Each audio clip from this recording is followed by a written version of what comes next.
తెలంగాణ రాష్ట్ర ప్రభుత్వం ప్రజాపాలనకు శ్రీకారం చుడుతోన్న పవిత్ర సందర్భంలో గౌరవనీయులైన ముఖ్యమంత్రి వర్యులు రేవంత్ రెడ్డి గారు, గౌరవ ఉప ముఖ్యమంత్రి వర్యులు మల్లు భట్టి విక్రమార్క గారు, మంత్రివర్య పెద్దలందరూ, అలాగే చీఫ్ సెక్రటరీ గారిని వేదికపైకి సవినంగా ఆహ్వానిస్తూ ఉన్నాం. కార్యక్రమంలో ప్రజాపాలన అభయహస్తం 6 గ్యారంటీలకు శ్రీకారం చుడుతున్న వేదిక కార్యక్రమంలో పాల్గొంటున్న గౌరవనీయులైన ముఖ్యమంత్రి వర్యులు, ఉప ముఖ్యమంత్రి వర్యులు, మంత్రివర్యులందరకు హృదయపూర్వక నమస్సులతో స్వాగతం పలుకుతూ, సిఎస్ గారికి స్వాగతం పలుకుతూ వారిని పుష్పగుచ్చాలతో వేదికపైకి సవినంగా I request CS madam to hand over plan to honourable CM and deputy CM. గౌరవనీయులైన తెలంగాణ రాష్ట్ర ప్రధాన కార్యదర్శి శాంతికుమారి మేడం మంత్రులందరినీ స్వాగతిస్తారు.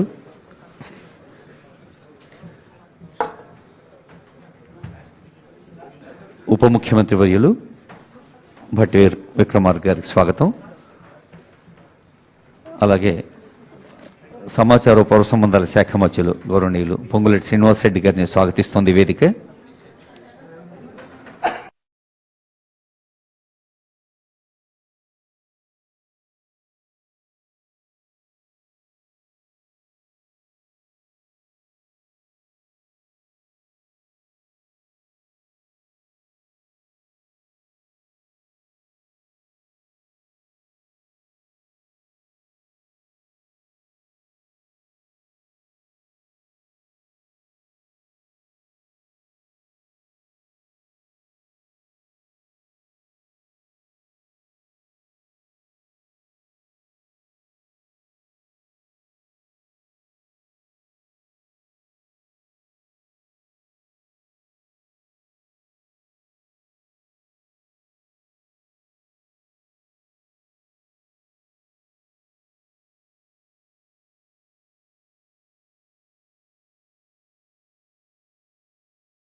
శ్రీకారం చుడుతున్న వేదిక ముందుగా లోగో అభయహస్తం 6 గ్యారంటీల శ్రీకారం లోగోను ఆవిష్కరిస్తారు ఆనరబుల్ సీఎం గారు and other dignities on the dais.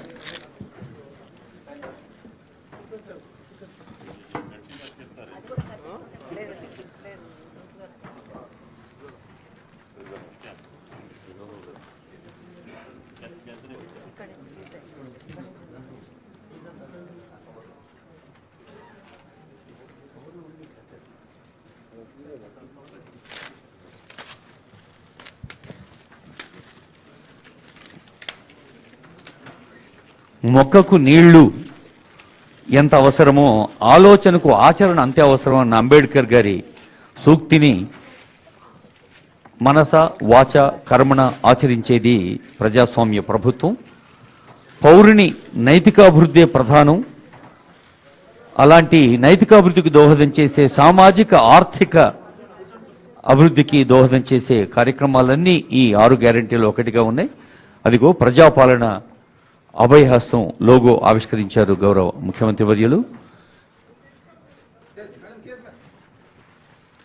Mahalakshmi, Rythu Bharosa, Gruhajyothi, Indiramma ఇండ్లు, చేయూత, యువ వికాసం సమాజంలోని అన్ని వర్గాల వారికి, పేద వర్గాలకి, అవసరంలో ఉన్న వారికి అభయహస్తాన్ని అందించే ఒక సర్వ సామాజిక నేస్తం ఈ పథకం తెలియచేస్తూ I request Honorable CM to inaugurate application form. ప్రత్యేకమైన దరఖాస్తు ఈరోజు ప్రజలందరికీ అందుబాటులోకి తీసుకొస్తున్నారు. గౌరవ ఉప ముఖ్యమంత్రి వర్యులు మల్లు భట్టి విక్రమార్క గారు, ముఖ్యమంత్రి గారు కలిసి ఆవిష్కరిస్తున్నారు దరఖాస్తు ఫారాన్ని. ఈ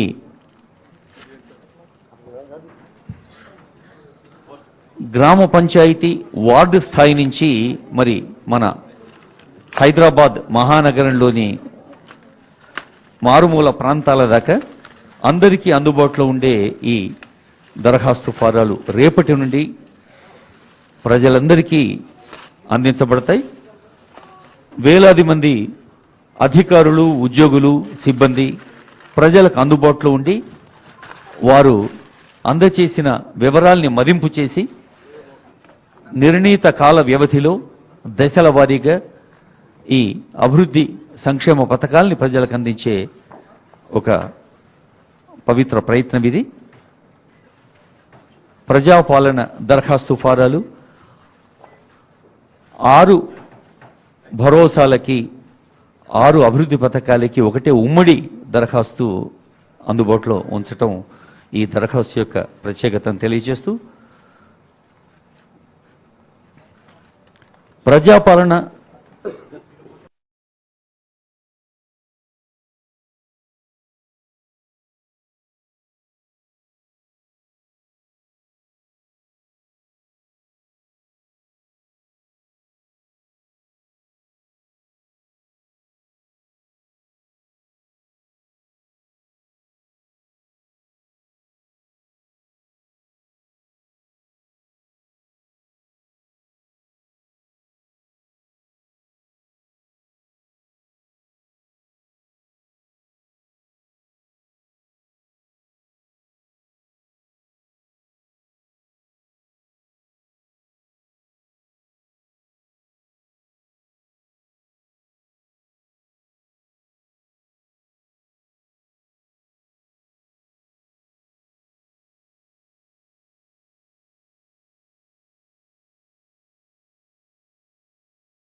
వార్త అయిన సమాచారాన్ని కూడా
అంశాల్లో ముఖ్యమంత్రి గారు ప్రజలకు అందించిన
లేటి శ్రీనివాసరెడ్డి గారు, చీఫ్ సెక్రటరీ గారు, ఇతర అధికారులు ఈ కార్యక్రమంలో పాల్గొని అత్యంత ప్రతిష్టాత్మకంగా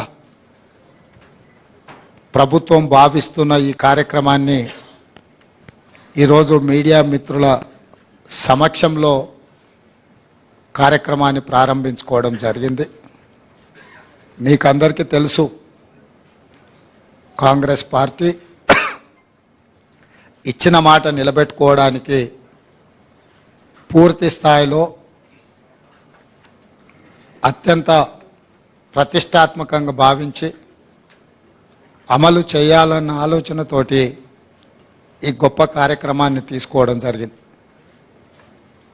ప్రజాపాలన గ్రామాలలో, మున్సిపల్ వార్డులలో, పట్టణాలలో డిసెంబర్ 28 నుండి జనవరి 6 తారీఖు వరకు 8 పని దినాలలో గ్రామ సభలు ఏర్పాటు చేయడం ద్వారా ఈ అప్లికేషన్లు ముందే గ్రామాలకు పంపించి ప్రజలకు అందుబాటులో పెట్టి ప్రజలు ఇందులో అడిగిన సమాచారాన్ని సేకరించి అర్హులైన లబ్ధిదారులందరికీ కూడా సంక్షేమ పథకాన్ని అమలు చేయాలన్న ఉద్దేశంతో ప్రభుత్వం ఈ గొప్ప కార్యక్రమాన్ని తీసుకున్నది.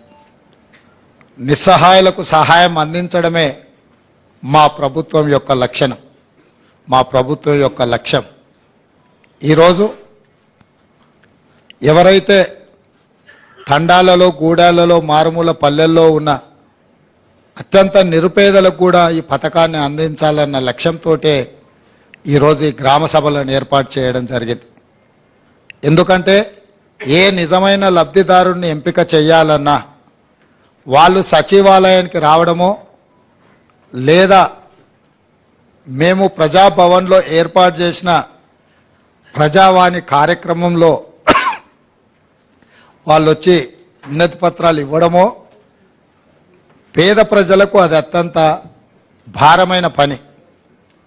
గ్రామాల నుండి, సుదూర ప్రాంతాల నుంచి హైదరాబాద్ నగరానికి రావడం, హైదరాబాద్ నగరంలో మళ్ళీ పంజగుట్ట చౌరస్తా చేరుకొని జ్యోతిరావు పూలే ప్రజాభవన్ దగ్గరికి వచ్చి ముందు రోజు రాత్రే ఇక్కడ నిరీక్షించి అక్కడ వినతి పత్రాలు ఇస్తున్నారు అని అంటే ప్రజలకు 10 సంవత్సరాల నుంచి ప్రభుత్వం అందుబాటులో లేకపోవడం,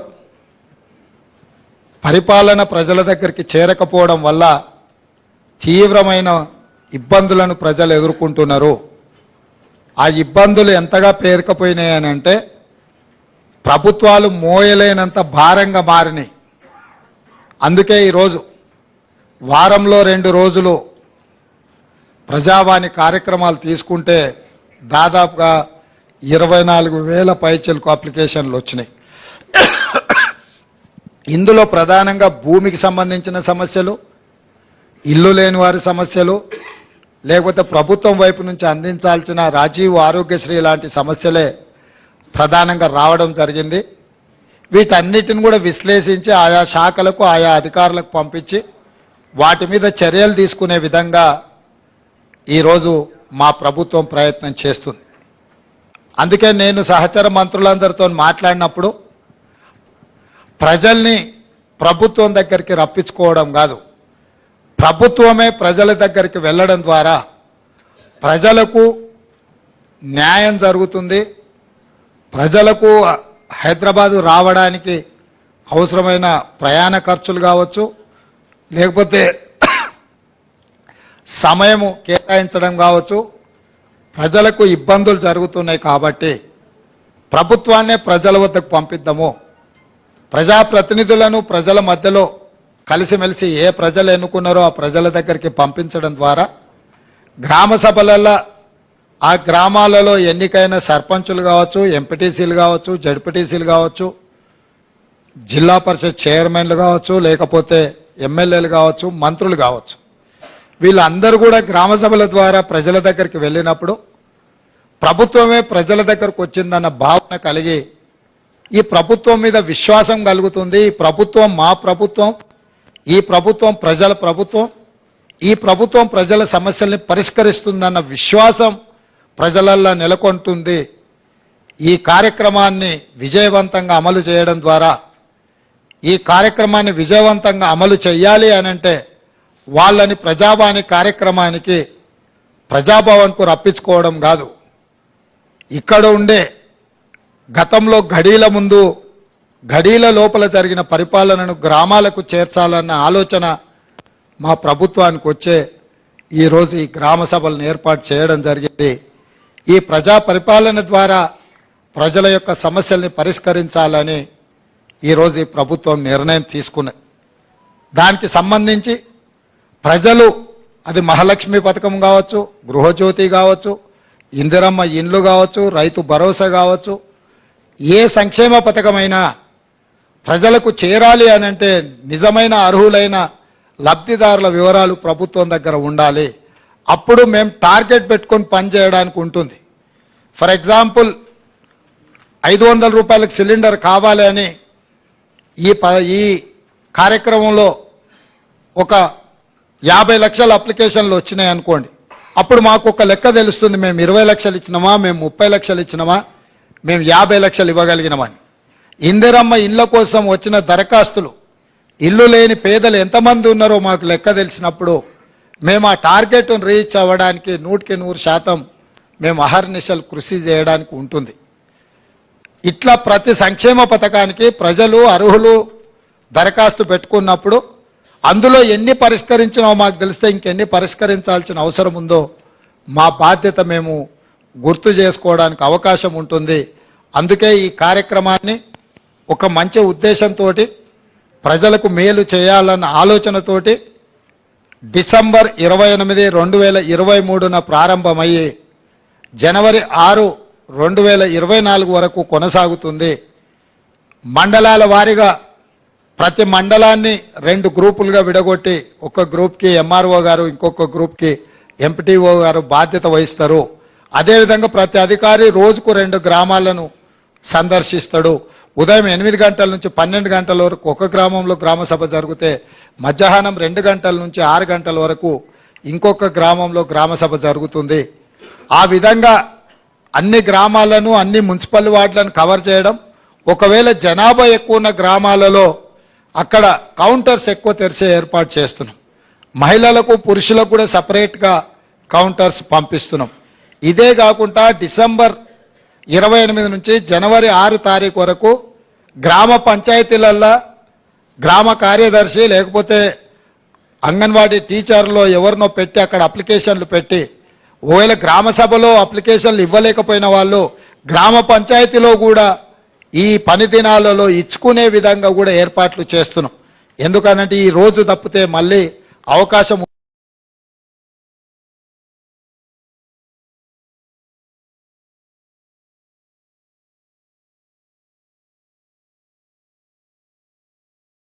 పంచాయతీలలో ఏర్పాట్లు చేస్తున్నాం. అదేవిధంగా భవిష్యత్తులో కూడా నిజమైన లబ్ధిదారులు ఎవరైనా అప్లికేషన్ పెట్టుకోకపోతే తర్వాత ఎంపీడీఓ, ఎంఆర్ఓ ఆఫీసులలో కూడా వాళ్ళు ఇవి తీసుకెళ్లి ఇచ్చుకునే అవకాశం కల్పిస్తాం. ఎందుకనంటే ఈ వారం రోజులు దాటితే మళ్ళీ అప్లికేషన్ పెట్టుకోవడానికి అవకాశం ఉందో లేదో, మాకు వస్తుందో రాదో, ఈ ఒకవేళ అప్లికేషన్ పెట్టకపోతే రాదేమో అన్న ఆందోళన చెందాల్సిన అవసరం లేదు. ఈ స్పెషల్ డ్రైవ్ ఎందుకంటే మీ గ్రామాలకే ప్రభుత్వాన్ని పంపించాలన్న ఆలోచనతోటి, మీ గ్రామంలోనే మీరు ఎక్కడికి వెళ్లాల్సిన పని లేదు, మీరు ఎవరిని కలవాల్సిన పని లేదు, మీరు ఎవరి కోసమో ఎదురు చూడాల్సిన పని లేదు. ప్రభుత్వమే మీ దగ్గరకు వచ్చింది, మీ గ్రామానికి వచ్చింది, మీ వార్డుకు వచ్చింది, మీ మధ్యలో ప్రభుత్వం ఉంది. ఈ ప్రభుత్వం మీది, మీకోసమే ఏర్పడ్డ ప్రభుత్వం. అందుకే మీ దగ్గరికి రావాలన్న జవాబుదారీతనంతో గ్రామ సభలు ఏర్పాటు చేయడం ద్వారా ఈ ప్రభుత్వాన్ని గ్రామాలకు పంపిస్తున్నాము. గతంలో గడీల మధ్యలో జరిగిన పరిపాలనను గ్రామాల మధ్యకు తీసుకొచ్చి గ్రామ సభలు పెడతామని ఎన్నికల కంటే ముందు మేము మాట ఇచ్చినాం. ఆ మాట నిలబెట్టుకోవడానికి 100% మేము ప్రయత్నం చేస్తున్నాం. డిసెంబర్ 7 తారీఖు నాడు మేము బాధ్యత తీసుకుంటే జనవరి 7 తారీఖు లోపలనే ఈ లబ్ధిదారుల యొక్క వివరాలన్నీ సేకరించే ప్రయత్నాన్ని మా ప్రభుత్వం పూర్తి స్థాయిలో మేము పని చేస్తున్నాం. మీడియా మిత్రులకు కూడా నా సూచన, పూర్తిగా సహకరించండి. ఇది ప్రజల మేలు కోసం, ప్రజల బాగు కోసం నిస్సహాయులకు సహాయాన్ని అందించడం కోసం తీసుకొస్తున్న పథకము. దీన్ని ప్రజలందరికీ చేరేసే విధంగా మీరు మీ బాధ్యత నెరవేర్చండి. మీరు మేము కలిసి పనిచేస్తే ప్రభుత్వం యొక్క పథకాన్ని ప్రజలకు చేరవేయాలంటే అనుసంధానకర్తలుగా వ్యవహరించాల్సింది మీడియా మిత్రులే. ప్రజలకు ప్రభుత్వానికి మధ్యలో వారధిగా నిలబడండి. ఈ సమస్యల పరిష్కార సారథులుగా మారండి. ఈరోజు ఇక్కడ ఈ సచివాలయంలో లోపలికొచ్చి పత్రికా సమావేశాన్ని పెట్టుకోగలుగుతాం. మీరు మంత్రులతోని ముఖ్యమంత్రులతోని కూర్చోగలుగుతారని మీరైతే భావించినరో లేదో కానీ ప్రజాప్రతినిధులుగా మేమే ఈ లోపలికి రాలేక పోలీసులు అడ్డుకుంటే అట్నుంచి అటే వెళ్ళిపోయినాం. మరి మీకు ఆ మార్పు కనిపిస్తుందో లేదో నాకు తెలియదు. ఖచ్చితంగా ఆ మార్పును మీరు చూస్తున్నారు. భవిష్యత్తులో ఇక్కడ ఇదే హాల్లో పూర్తి స్థాయిలో మా మంత్రివర్గ సహచరులు, ఉప ముఖ్యమంత్రి గారు, మేము కానీ ప్రభుత్వం వైపు నుంచి అధికారిక కార్యక్రమాలు ఏమైనా చేపట్టినప్పుడు ఇక్కడనే పత్రికా సమావేశాన్ని ఏర్పాటు చేయడానికి ఒక మీడియా కాన్ఫరెన్స్ హాల్ కూడా క్రియేట్ చేయమని చెప్పి మా చీఫ్ సెక్రటరీ గారికి మేము ఆదేశాలు ఇవ్వడం జరిగింది. తొందరలోనే ఇక్కడ మీడియా మందిరం ఉంటుంది. మేము స్వేచ్ఛనిస్తాము. మీరు దాన్ని దుర్వినియోగం చేయకుండా అందరూ సహకరించాల్సిందిగా, ఈ కార్యక్రమాన్ని ప్రజల దగ్గరికి తీసుకెళ్లాల్సిందిగా. మాకు తెలుసు ఢిల్లీలో కూడా నిన్న మీడియా మిత్రులు కలిసి వినతి పత్రం ఇచ్చారు. మీ సమస్యలు కూడా చాలా ఉన్నాయి, చాలా కాలం నుంచి పేరుకపోయినాయి. తొందరలోనే వాటన్నిటి మీద కూడా దృష్టి పెడతాము. ఎవరూ ఆందోళన చెందాల్సిన పని లేదు. ఈ ప్రభుత్వం మీది, మీకోసం పనిచేస్తుంది, ప్రజల కోసం పనిచేస్తుంది. ప్రజలకు పనిచేసే విధంగా మీరు మాకు సహకరించాల్సిందిగా కోరుకుంటున్నాను. అదేవిధంగా నిన్నో మన్నో ప్రజావాణి కార్యక్రమానికి కాడబిడ్డ వచ్చింది. అక్కడ విజయవంతం అవ్వడం మొదలుపెట్టింది. భవిష్యత్తులో కూడా ఈ కార్యక్రమాన్ని ముందుకు తీసుకెళ్తాం. ప్రారంభంలో చిన్న చిన్న అంశాలు ఏమన్నా ఉన్నా మీడియా మిత్రులందరూ కూడా ఇది మీ బాధ్యతగా భావించి దాన్ని బాగా ముందుకు తీసుకెళ్లడానికి సహకరించాల్సిందిగా కోరుకుంటూ, ఇంకా 99,999 కోట్ల రూపాయలు కేటీఆర్ దగ్గర ఉన్నాయి. 1,00,000 కోట్ల సంపాదనలో 1,00,000 పోయినా మిగతాది ఉంది కాబట్టి మిగతాయి కూడా పంచాల్సిన పరిస్థితి, పంచిపించాల్సిన గత్యంతరం లేని పరిస్థితి వాళ్ళకు కల్పిస్తాం. తప్పకుండా అవి పంచక తప్పదు.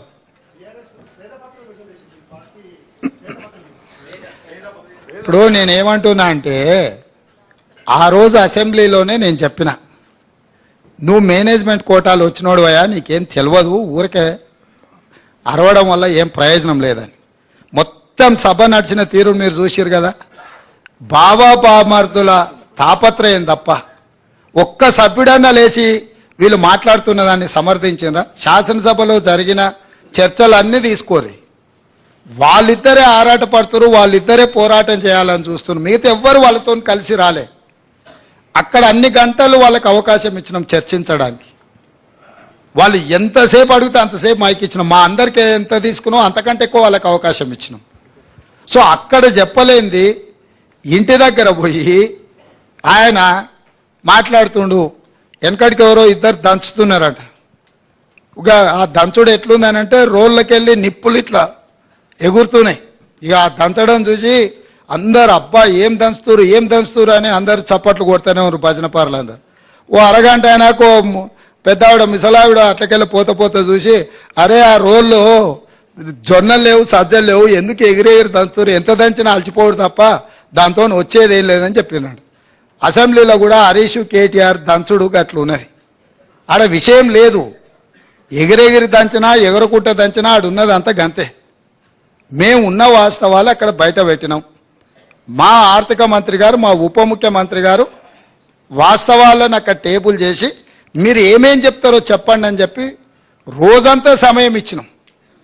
అక్కడ చెప్పాల్సింది చెప్పకుండా ఇంటికాడికి పోయి మళ్ళేదో కొత్త దుకాణం తెరిచాను.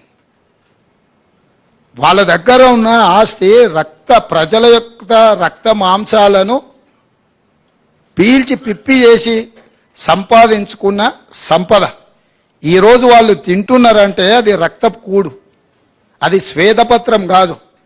మా వాళ్ళు ఏం చెప్పిండ్రు, నిజంగా ఉపయోగపడే వాటి అన్నిటినీ కూలగొట్టి మళ్ళీ నిర్మించిందని అన్నారు. ఫర్ ఎగ్జాంపుల్ ఈ సచివాలయమే తీసుకో. గతంలో ఉమ్మడి రాష్ట్రానికి ఉపయోగపడ్డ సచివాలయం 2012లో ఎల్ఎన్టీ కంపెనీ కట్టిన భవనాలు అన్నీ ఉండే, 12 లక్షల స్క్వేర్ ఫీట్ ఉండే ఆ రోజు. ఆ రాష్ట్రం తరలిపోయినాక మొత్తం మనకు ఉపయోగంలో ఉండి ఇంకా అవసరమైతే ఇంకా కొన్ని హాస్పిటల్స్కో కొన్ని ప్రభుత్వ కార్యాలయాలు కూడా ఎక్కడెక్కడ కిరాయికునో వాటన్నిటిని ఇక్కడ తరలించి పెట్టుకోవడానికి అవకాశం ఉండే. ఒకవేళ ఇది మీకు అచ్చిరాలే, దీన్ని ఏ ప్రభుత్వ ఆసుపత్రిగానో మార్చి కొత్త ఖాళీ జగాలో ఈ సచివాలయాన్ని కట్టినుంటే ఇది ఉపయోగపడుతుండే, అది ఉపయోగపడుతుండే.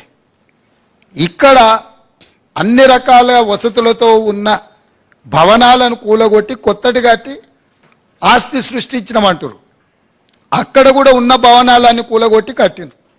ఎక్కడైనా ఉన్నదాన్ని కూలగొట్టి కొత్తది కడుతుందంటే ఉద్దేశం ఏందో మనం అర్థం చేసుకోవాలి. అంతెందుకు నేను కొత్త బండ్లు కొనను, ఖర్చు పెట్టనని చెప్పిన. మీకు తెలవాల్సింది ఏంటంటే 22 ల్యాండ్ క్రూజర్లు కొని కొత్తవి దాచిపెట్టారు. నేను సీఎం అయినాక 10 రోజుల వరకు నాకే తెలియదు. నేను పాత బండ్లు ఏదో అడ్జస్ట్ చేసి అన్ని రిపేర్లు చేయండి, చూసి ఇచ్చేయండి అని నేను చెప్తుంటే చిన్న ఒక అధికారి వచ్చి షోలో చెప్తున్నాడు, సార్ పోయినసారి 22 ల్యాండ్ క్రూజర్లు కొన్నాడు, అన్ని విజయవాడలో దాచిపెట్టినాం సార్, కొత్త ప్రభుత్వం ప్రమాణ స్వీకారం చేయగానే అన్ని తెద్దాం అనుకున్నాం. ఆయన నెత్తి మీద దరిద్రం ఉండి ఆయన ఇంటికి పోయింది సార్ 22 కొత్త ల్యాండ్ క్రూజర్లు. నేను అసలు ఇన్ని వందల వేల వాహనాలు ఉన్నప్పుడు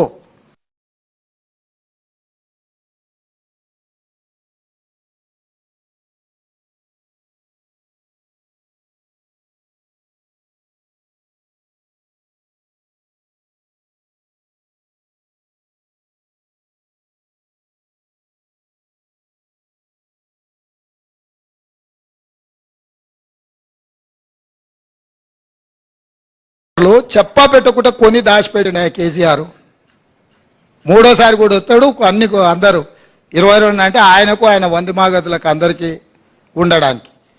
ఇట్లాంటివి ఆయన సృష్టించిన సంపద. అది ప్రభుత్వ ఆస్తి తీసుకోకుంటే వెళ్ళిపోతే కావాలంటే మీరు కూడా తిరగండి, ఇస్తాం అట్లా రౌండ్ కొట్టండి.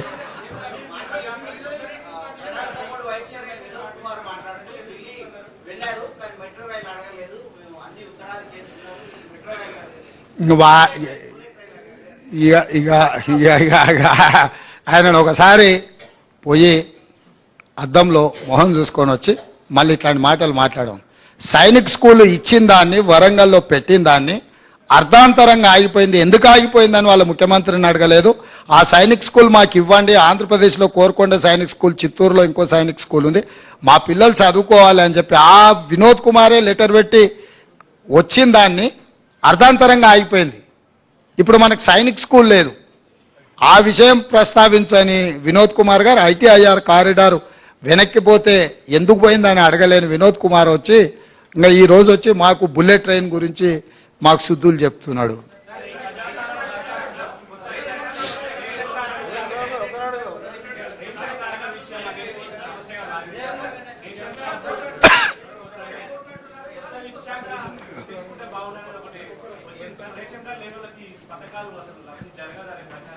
రేషన్ కార్డులు లేకుండా పథకము రావడం కష్టం, కానీ రేషన్ కార్డులు ఇస్తాం కదా. రేషన్ కార్డులు ఇవ్వకపోతే నువ్వు చెప్పేది సమస్య. ఈ అప్లికేషన్లు తీసుకుంటాం, ఇందులో రేషన్ కార్డులు లేనోళ్ళు ఎవరైనా కాగితాలు దరఖాస్తులు ఇచ్చినా తీసుకుంటాం. రేషన్ కార్డుల కోసం ప్రభుత్వం నిరంతర ప్రక్రియ కింద ముందుకు వెళ్తుంది. ఇప్పుడు ఈ ప్రిస్క్రైబ్డ్ అప్లికేషన్లో ఏం రాయాలనో అది ఉన్నది. అదనంగా నువ్వేం అప్లికేషన్ ఇచ్చినా అది తీసుకుంటాము.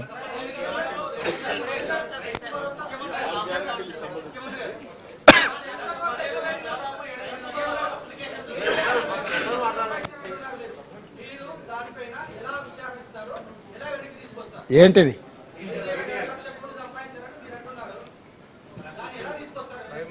వస్తుంది అన్ని ఒకటే రోజు చెప్తే వెంకటరాజు గారు నువ్వు మళ్ళీ ప్రెస్ మీట్ కూడా రావు. డెఫినెట్గా నువ్వేం టెన్షన్ తీసుకోవచ్చు. ఏంటన్నా నీకు తెలిసిన వివరాలు కూడా ఉంటే వాటిని కూడా ఇస్తాం. ఇప్పుడు ఆల్రెడీ కాళేశ్వరం మీద ఆర్డర్ ఇచ్చినాం, చూసినావు కదా. మేడిగడ్డ అన్నారం బ్యారేజ్ల మీద ఏం చేయదలుచుకున్నాం ఇచ్చినాము. అదేవిధంగా ఛత్తీస్గఢ్ది యాదాద్రి భద్రాద్రి మీద కూడా ఆర్డర్ ఇచ్చినాము.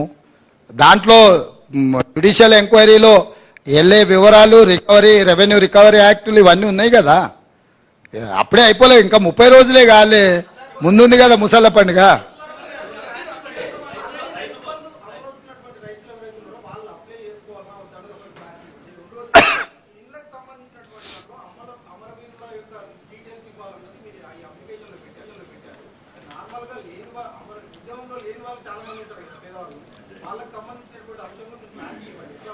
ఇప్పుడు అందులో ఇచ్చిన క్లారిటీ చదువుకొని అవి ఇయ్యి. దాని తర్వాత ఏమైనా సమస్యలు వస్తే డెఫినెట్గా వాటి అన్నిటిని కూడా పరిష్కరించే బాధ్యత చేస్తాం. ఇప్పుడు అదే చెప్తున్నా, 30 రోజులే కాలేదు. ఈ రోజు ఏమేమి అడుగుతున్నాో ఆ వివరాలు ఇవ్వండి. అవి కాకుండా మిగతా సమస్యలు వాళ్ళు విజ్ఞాపన పత్రాలు ఇచ్చుకోవడానికి సపరేట్ కౌంటర్ పెట్టినాం అక్కడ. ఆ కౌంటర్లో మీరు ఏమిచ్చినా తీసుకుంటే, ఇప్పుడు ప్రజావాణిలో ఎట్లయితే తీసుకుంటున్నామో గ్రామ సభలలో రేషన్ కార్డు లేని వాళ్ళు కావచ్చు, ఇతరత్ర సమస్యలు ఉన్న వాళ్ళు కావచ్చు, లేకపోతే వాళ్ళ భూమి విషయంలో వారసత్వంగా ఒకవేళ బదిలీ కాని సమస్యలు ఉండొచ్చు, ఏం సమస్యలు ఇచ్చినా కూడా అక్కడ దరఖాస్తు తీసుకుంటాము. ఇప్పుడు నీకేం సమస్య ఉన్నదో నేను కొన్నిసార్లు గుర్తించాను, నువ్వు రాసిస్తే ఆ సమస్యను సంబంధిత అధికారులు విచారణ చేస్తారు, వాటి ద్వారా పరిష్కారం చూపిస్తాం.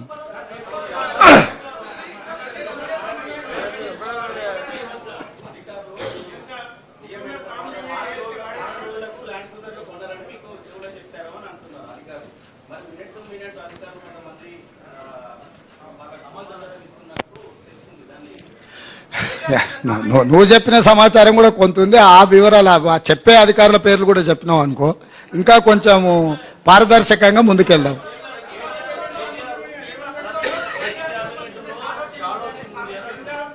మంచిదే కదా, షాడో టీం ఎందుకు? నిన్నటి వరకు మీరే మంత్రులు కదా, నిన్నటి వరకు మీరు మంత్రులు చేసిన వాళ్ళు మీ దగ్గరనే ఉన్నారు కదా, ఓడినా గెలిచినా. వాళ్ళనే షాడో మినిస్టర్స్గా పనిచేయమని ఉంటారు, మంచిదే కదా. ఇన్ని రోజులు పని చేయలేదు, ఒళ్ళొంచలేదు, ఇప్పుడన్నా ఒళ్ళొంచే పని చేయండి. షాడో మినిస్టర్ ఉంటే తప్పేముంది?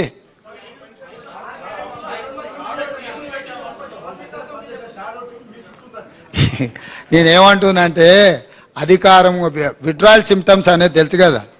అంటే మా కొడంగల్ ప్రాంతంలో లేకపోతే నారాయణపేట ప్రాంతంలో కొన్ని ప్రాంతాలలో కల్తీ కళ్ళు ప్రభావం కొంచెం ఎక్కువ ఉంటుంది. మత్తు కళ్ళు అంటారు కదా, మందుకళ్ళు తాగినోడు సడన్గా మందుకళ్ళు దొరకకపోతే ఆ పిచ్చి పిచ్చి చేష్టల్ని తట్టుకోవడానికి కుటుంబ సభ్యులే మంచాన్ని కట్టేస్తారు తాళ్ళు పెట్టి.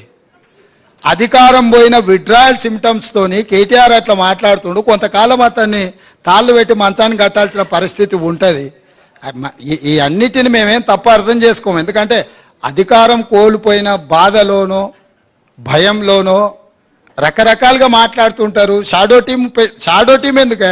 అసెంబ్లీలో నీకే మైక్ ఇచ్చి నువ్వే సూచన చేయి, నువ్వే సలహా చేయి, మేము తీసుకున్న నిర్ణయాలను విశ్లేషణ చేయమని బాహటంగా అసెంబ్లీలోనే అవకాశం ఇస్తుంటే మళ్ళీ ఇంక వెనకంగా షాడో టీం పెట్టేదేముంది? స్టార్ట్ అయింది కదా, ఇంకా అది ఇప్పుడే మొదలైంది కదా. అవి కాలేజీలలో చేయాల్సింది, గ్రామాలలో కాదు. కాలేజీలు మళ్ళీ నెక్స్ట్ అకాడమిక్ ఇయర్ స్టార్ట్ అయింది కదా, ఆ కాలేజీలలోనే కౌంటర్స్ ఓపెన్ చేసి డైరెక్ట్ అక్కడనే తీసుకుంటాం.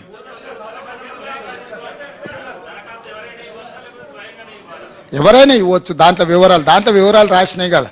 ఇప్పుడు తల్లుంటే కొడుకియొచ్చు, లేకపోతే పక్కింటి వాళ్ళు కూడా తెచ్చేయచ్చు. మీలాకటి వాలంటీర్స్ కూడా గ్రామంలో ఇల్లు తిరిగి రాసుకొచ్చి ఇచ్చినా కూడా తీసుకుంటాం.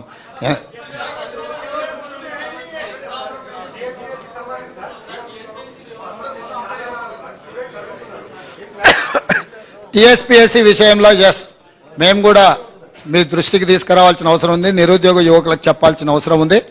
పరీక్షలు నిర్వహించడం కానీ, పరీక్షా ఫలితాలను ప్రకటించడం కానీ, ఉద్యోగ నియామక పత్రాలు ఇవ్వాలంటే తెలంగాణ పబ్లిక్ సర్వీస్ కమిషన్కు చైర్మన్ ఉండాలి.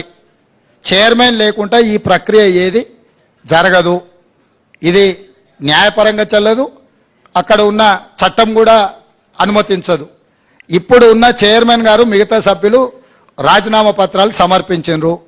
గతంలో గవర్నర్ గారికి వచ్చిన ఫిర్యాదుల మేరకు వారు కొన్ని నిర్ణయాలు తీసుకోవడానికి రాష్ట్రపతి అనుమతి అడగడము, రకరకాల వివిధ స్థాయిలలో అవి పెండింగ్లో ఉన్నాయి. వాటిని ఒక్కసారి పరిశీలించిన తర్వాత న్యాయ నిపుణుల సలహా తీసుకొని వీళ్ళని ఆమోదిస్తామన్నారు. కొత్తగా చైర్మన్ సభ్యులను నియమించుకొని పారదర్శకంగా నిర్దిష్టంగా నియామకాలు జరుగుతాయి. ఎవరు ఏ గందరగోళ పడాల్సిన అవసరం లేదు, ఏ విద్యార్థులు ఆందోళన చెందాల్సిన అవసరం లేదు. ఇవాళ ప్రశ్నాపత్రాలు పల్లి బఠానీలలాక జిరాక్స్ సెంటర్లో అమ్మకాలు జరిగినప్పుడున్న చైర్మన్లు మెంబర్ల మీద నిరుద్యోగ యువకులకు విశ్వాసం లేకపోవడం, నిర్వహించిన పరీక్షలు అన్నిటిని కూడా రద్దు చేయడం, రకరకాల గందరగోళ పరిస్థితుల్లో ఈరోజు విద్యార్థులు నిరుద్యోగ యువకులు ఉన్నారు. కాబట్టి వాళ్ళు ఆల్రెడీ గవర్నర్ గారికి రాజీనామాలు సమర్పించారు. నాకు తెలిసి నెక్స్ట్ 4-5 రోజుల్లో గవర్నర్ గారు వీటి విషయంలో నిర్ణయం తీసుకోబోతున్నారు. వారు నిర్ణయం తీసుకున్న ఎంబడే వేగంగా కొత్త బోర్డును నియామకాలు చేపడతాము. చేపట్టిన ఎంబడే పోటీ పరీక్షలు నిర్వహిస్తాము. పోటీ పరీక్షల ఫలితాలను ప్రకటించి పారదర్శకంగా సంవత్సరం తిరిగే లోపల డిసెంబర్ 9, 2024 లోపల క్యాలెండర్ డేట్ మేము రిలీజ్ చేసినాము. ఖచ్చితంగా సంవత్సరం తిరిగే లోపల 2 లక్షల ప్రభుత్వ ఉద్యోగ ఖాళీలను భర్తీ చేస్తాము. పారదర్శకంగా చేయడానికి అవసరమైన నిర్ణయాలు, సాంకేతికపరమైన న్యాయపరమైన అంశాలను పూర్తిగా విశ్లేషించుకొని ముందుకెళ్తుంది ప్రభుత్వం. రేవంత్ సాబ్ సీఎం గారు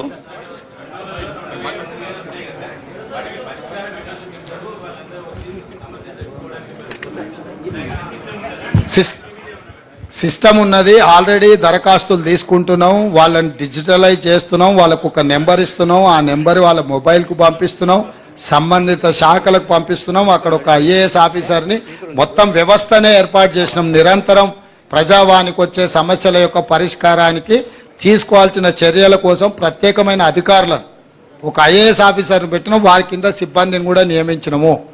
ఇవి ఇక్కడ ప్రజావాణి దగ్గర దరఖాస్తు తీసుకోగానే ఇక్కడ పరిష్కారం జరగదు. ఊర్లో ఎంఆర్ఓ ఆఫీస్తోని పని ఉందనుకో, ఇప్పుడు అది ఆ ఎంఆర్ఓ ఆఫీస్కు ఫార్వర్డ్ చేయాల్సిందే కదా.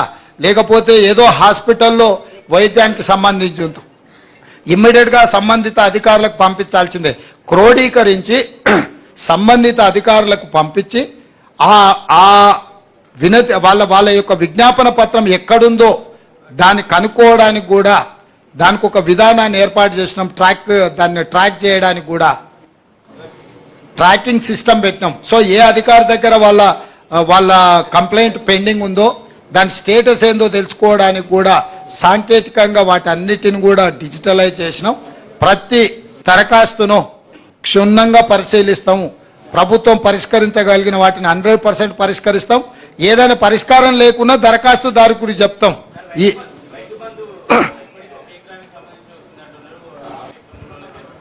అయ్యా, పోయిన సంవత్సరం కానీ గత సంవత్సరం కానీ డిసెంబర్ 28కి మొదలయ్యి మార్చి వరకు పేమెంట్లు వేసిండ్రు. ఈసారి డిసెంబర్ 9 నాడే పేమెంట్లు వేసినాం. మీరు గతంలో చూడండి, ప్రతి సంవత్సరము ఎప్పుడు రైతు బంధు పథకం ఖాతాలో పడ్డది, ఎప్పటి వరకు ఇచ్చుకుంటూ వచ్చిండ్రు. చాలా విచిత్రంగా అప్పుడే అది ఇవ్వలేదు, అప్పుడే ఇది ఇవ్వలేదు. బాబామర్దులు ఇద్దరు తోకదగిన బల్లులాక వాళ్ళ దుంకులాట ఏందో నాకు అర్థం కాలే. పోయిన సంవత్సరం కూడా డిసెంబర్ 20 నాడు మొదలు పెట్టారు. మార్చి 31 వరకు రైతు బంధు పథకం ఖాతాల పైసలు వేసుకుంటూనే పోయినరు. అన్ని ఖాళీ చేసిపోయినరు నాయన, మొత్తం ఏంది లేదు. వచ్చి చూస్తే ఖాళీ గిన్నెలే కనిపిస్తున్నాయి. మేము లంక బిందెలు అనుకొని వస్తే ఖాళీ కుండలు కనిపిస్తున్నాయాడా. ఇక దాన్ని అంతా సరిదిద్దాలి సంసారం ఇప్పుడు. సీఎం సార్ బోలో. సీఎం సార్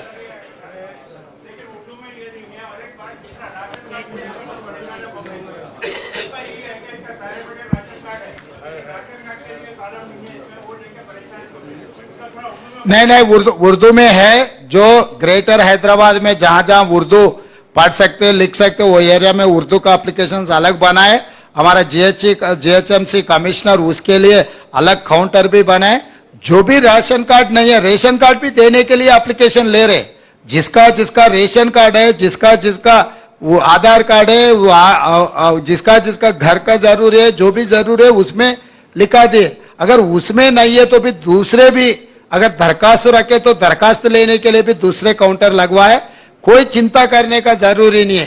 8 दिन हर वार्ड में, म्युनिसिपैलिटीज में हर वार्ड में काउंटर रहेगा. 10 बजे से लेकर 5 बजे तक हम लोग सरकार को गांव-गांव में भेजने के लिए कोशिश कर रहे हैं. सरकार जिस दिन गांव को गए, अगर वहां पर कोई नहीं है तो भी बाद में ग्राम पंचायत में जा सकते, नहीं तो म्युनिसिपैलिटी में म्युनिसिपल वार्ड को जा सकते. उसके अलावा भी तहसीलदार का ने दरखास्त दे सकते. कोई किसी को नुकसान पहुंचाने का काम अपना सरकार नहीं करेगा. जो जिसको जरूरत है सबको मिल जाएंगे। CM sir CM sir sir इससे CM sir Roshan Ali, sir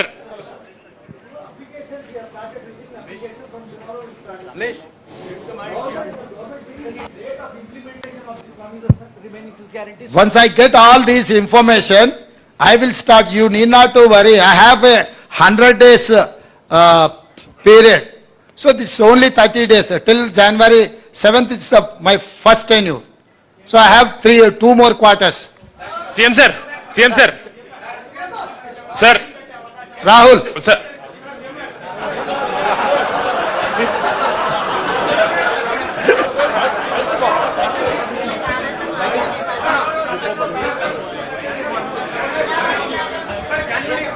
दे दिया దాని మీద ఇంకా సమీక్షించి నిర్ణయం తీసుకుంటాం. డెఫినెట్ గా రాహుల్ చెప్పింది మా దృష్టికి వచ్చింది. డెఫినెట్ గా మా అధికారులతో మాట్లాడి నిర్ణయం తీసుకుంటాం.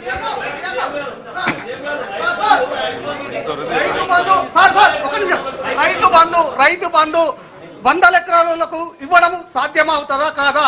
రైతు బంధు ఎన్ని ఎకరాల వరకు ఇస్తారు? వాస్తవానికి 100 ఎకరాలు ఉన్నప్పుడు రైతు బంధు అవసరమా? మీ సూచన ఏంది? సార్ 100 ఎకరాలు ఉన్న వాళ్ళకి ఇవ్వద్దు, మినిమం లిమిటెడ్ పెట్టండి. చీఫ్ సెక్రటరీ గారు వారి పేరు వారు ఇచ్చిన సూచన రాసుకోండి, ఎగ్జామిన్ చేద్దాం. Sir sir hello CM sir Pramod, CM గారు ఇంకొక ఒక ప్రశ్న ప్రమోద్ గారు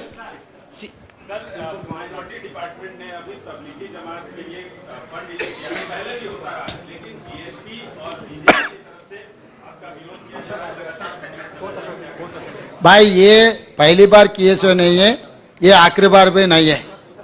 2004 से लगातार वो प्रोग्राम होते जा रहे. वो सिलसिले में अभी ये सरकार भी वही निर्णय लिए. कोई चिंता करने का जरूरी नहीं है. हम लोग पूरा इसका पर्यवेक्षण करने वाले हैं. yes सीएम గారు Uma please, Uma NDTV. My question is also related to the Raitu Bandhu thing. Are you thinking of a ceiling on Raitu Bandhu? This Raitu Bharosa thing is only for tenant farmers, or landed farmers also once again need to apply so that you can review all the applications and know whether bigger land holdings will also be getting the same Raitu Bandhu as it continues till now. What is your out of your expense? What is your suggestion?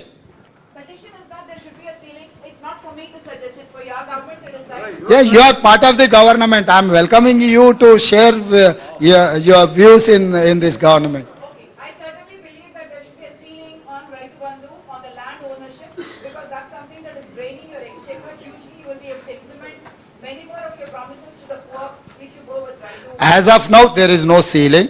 Definitely, we will discuss in the floor of assembly next budget session. Then we will take a call with building consensus with all opposition parties. Then we will take a final call. Suggest sir इस तरफ sir experiencing headlines, you went there to Medigada along with Mr. Rahul Gandhi. So recently we have heard that there will be a judicial inquiry. So is it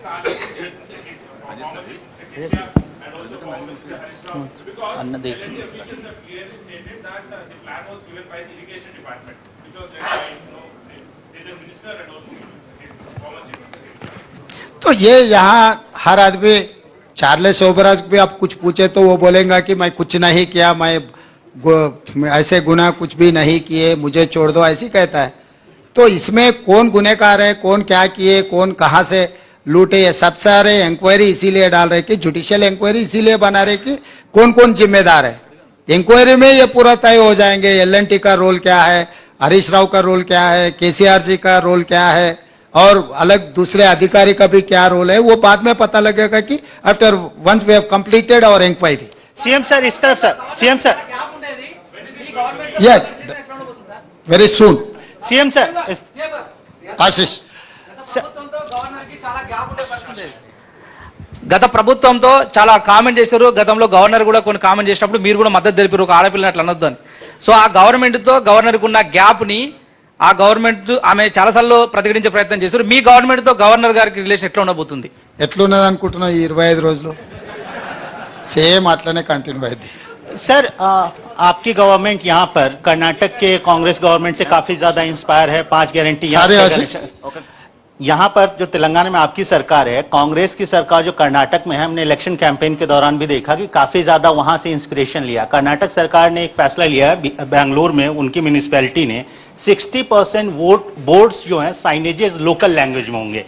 आपकी क्या राय है? तेलंगाना में, हैदराबाद शहर में भी ये चीज होना चाहिए। प्लस उनका कहना है कि 70% लोकल को इंडस्ट्रीज में अपॉइंटमेंट मिलना चाहिए। इन दो इश्यूज पे आपका व्यू क्या है? और सेकंड मेरा क्वेश्चन सर, आपने और डिप्टी चीफ मिनिस्टर साहब ने प्राइम मिनिस्टर से मुलाकात की है, उसका एजेंडा क्या था, क्या बातचीत हुई? एजेंडा तो सीधा सीधा कल ही पत्रकारों को पूरा एक्सप्लेन किए हमारा डिप्टी चीफ मिनिस्टर। हमारा कोई हिडन एजेंडा नहीं है, हमारा लोगों के ऊपर कोई कुछ केस नहीं है, कुछ लूट मार किए सो वाले माफ करने के लिए झुकने का भी नहीं है। हम सीधा गए, हमारे दरखास्त दिए तेलंगाना जनता के तरफ से। प्राइम मिनिस्टर ने आश्वासन दिलाया कि भाई सरकार, केंद्र सरकार प्रदेश सरकार के लिए अच्छा मदद देंगे, तो we are expecting that support. और तीसरी बात, ये जो चर्चा हो रही है ये 5 गारंटीज के बारे में, कर्नाटक के मॉडल, इधर के मॉडल, उधर के मॉडल, कहीं के मॉडल, ये तेलंगाना मॉडल है। तेलंगाना मॉडल के हिसाब से हम जिम्मेदारी से ये काम निभाएंगे। जो जो वेलफेयर के लिए एलिजिबल है, हर eligible person will get this welfare scheme. Sir ఒక్క నిమిషం సార్, ఇప్పుడు ఆల్రెడీ రైతు బంధు కానీ పింఛన్లు కానీ ఒక్క నిమిషం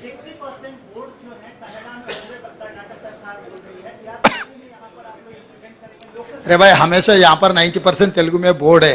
we need not to worry about Telugu, Urdu, English, क्योंकि हर दुकान में मैं जो देखते जाता हूँ तेलुगु में है.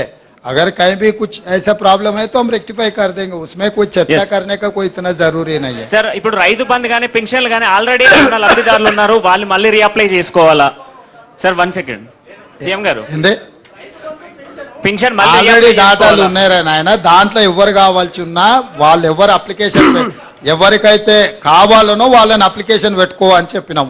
వాళ్ళు ఎవరు అవసరమైతే వాళ్ళు అప్లికేషన్ పెట్టుకుంటారు. దాంట్లో నీకెందుకు కన్ఫ్యూజన్ ఉందో నాకు అర్థం కాలేదు. సీఎం సార్, సీఎం గారు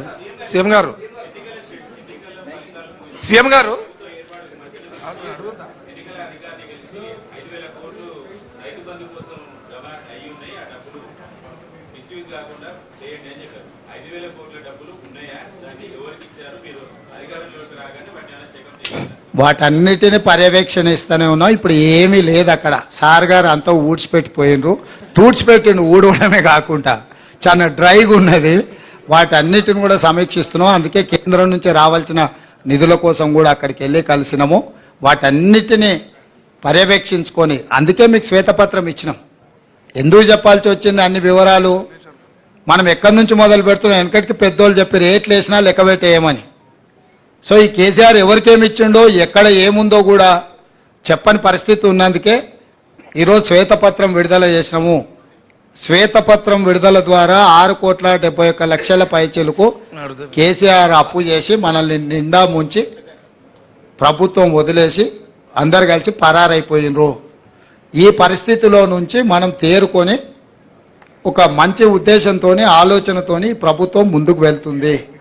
అన్ని విషయాలు పరిగణలోకి తీసుకుంటాం. ఎక్కడెక్కడైతే రాబడులు ఉన్నాయో వాటన్నిటిని కూడా తెచ్చుకుంటాం. భేషజాలకు వెళ్లాల్సిన పని లేదు. కేంద్ర ప్రభుత్వం నుంచి మనకు రావాల్సిన నిధులు ఏమన్నా ఉంటే వాటిని తెచ్చుకుంటాం. అన్ని రకాలుగా సమీక్షించుకొని ముందుకు వెళ్ళడం జరుగుతుంది. ధన్యవాదాలు. ముఖ్యమంత్రి గారు. సార్ సీఎం గారు, ఈ ధరణి రద్దు చేస్తున్నారు. అలాగే CM sir, Sriram, thank you. The success of free bus pass for women ఎంత సక్సెస్ అయిందంటే ఆటో డ్రైవర్లకు కష్టాలు మొదలయ్యాయి, వాళ్ళ ఇన్కమ్ తగ్గిపోయింది.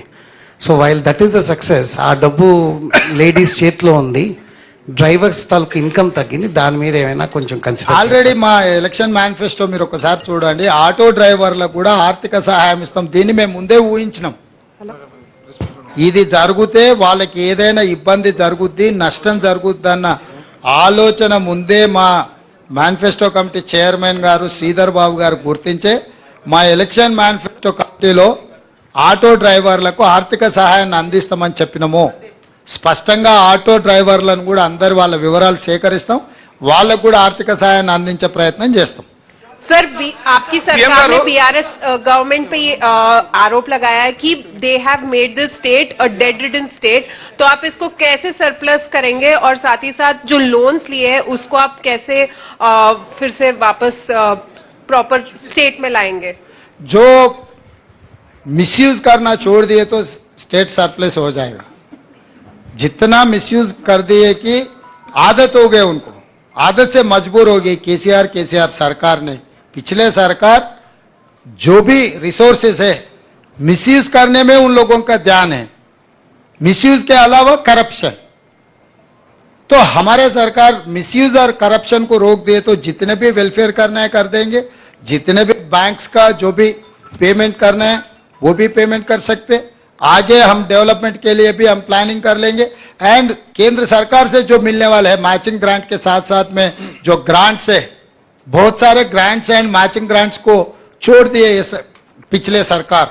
तो हम लोग इसीलिए जिम्मेदारी से प्रधानमंत्री जी से हम लोग मिले, जो भी पेंडिंग हमारा स्टेट को आने के एक्सचेकर के लिए जो पैसे केंद्र सरकार से आने हैं सब सारे पूछ के आगे हम लगातार उनके बारे में हम केंद्र सरकार से हम हमेशा कंसेंसस बिल करके जो पैसे आने हैं आप पैसे ले लेके आगे सरकार चलाने वाले हैं। सीएम साहब एक ये सवाल है, क्या लोकसभा चुनाव को लेकर हाईकमान से आपकी कोई दिल्ली में बातचीत हुई है? एक, और नंबर 2, क्या जैसे दूसरे राज्यों में इंडिया अलायंस दूसरी पार्टियों को भी शेयर देने की वो देख रही है, तेलंगाना में क्या आप किसी और पार्टी का, आम आदमी पार्टी या समाजवादी पार्टी या किसी पार्टी का कोई स्टेक देखते हैं, या सिर्फ कांग्रेस यहाँ पे यूनिनिमस पूरी सारी लोकसभा सीट पर चुनाव लड़ेगी? ये सेक्रेटेरिएट है, सरकार चलाने के बारे में हम जवाब देंगे।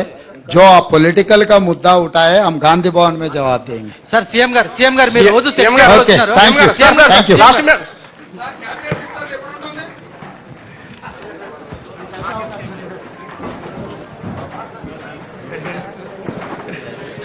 I request Sri Sandeep Kumar Sultania sir, Principal Secretary Parent Audit. Yeah. అందరికి హృదయపూర్వక ధన్యవాదాలు.